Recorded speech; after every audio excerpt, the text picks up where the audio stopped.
Polka. Chaque photo a son histoire.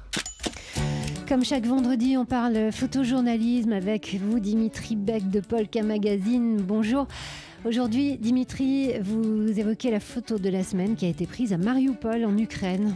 Un homme seul marche le long d'une rue désolée. Il tire sa grosse valise noire sur roulette sur laquelle repose une large bonbonne d'eau. Tout autour de lui, le paysage n'est que désolation. Des rangées de barres d'immeubles de type soviétique sont ravagées, percés de toutes parts, calcinés, disloqués avec des étages effondrés.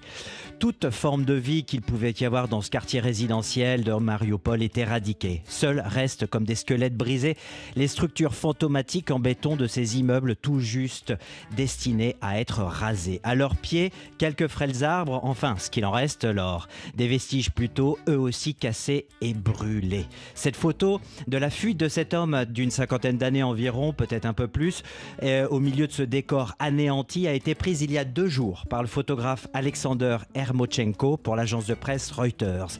Cette image, comme celle des vues aériennes prises par des drones que l'on peut voir sur Internet ces jours-ci, ont des tristes airs de déjà-vu, des airs de ressemblance avec d'autres villes martyres, elles aussi bombardées par les Russes. On se rappelle d'Alep, par exemple, en Syrie, ou de Grozny, en Tchétchénie. Et on rappelle que Mariupol vit en état de siège depuis 1 mois.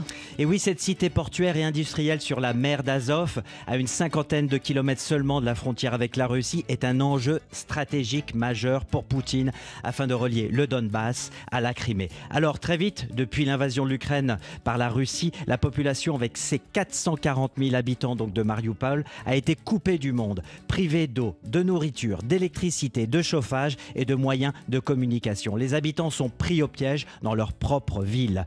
Certains ont pu quitter une extrémiste avec leur voiture, non sans risque, la ville. Ceux qui restent sont terrés dans des caves. Il y a des scènes terribles dans les rues. Les cadavres que l'on ne peut enterrer se décomposent. D'autres ont été mis à la va-vite dans des fosses communes. On compte des milliers de morts, bien sûr.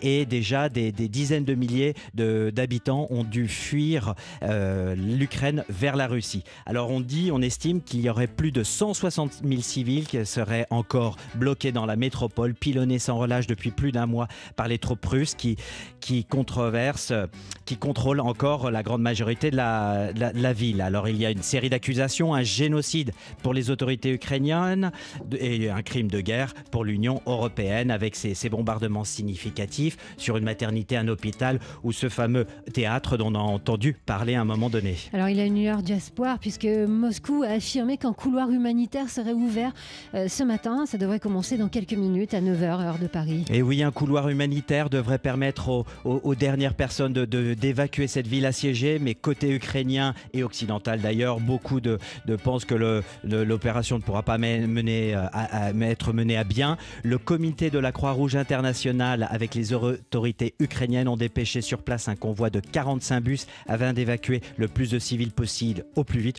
Enfin, 45 bus, ça semble dérisoire vu le nombre de civils encore présents sur place. Voilà donc un tout fragile espoir, même si la communauté internationale est sceptique. Et puis, il faut rappeler que Mariupol n'est qu'une des villes martyrs dans le pays. Dimitri Beck de Polka Magazine qui décryptait pour nous la photo de la semaine. Dimitri, on vous retrouve dans une demi-heure dans les matins de jazz. Polka. Chaque photo a son histoire.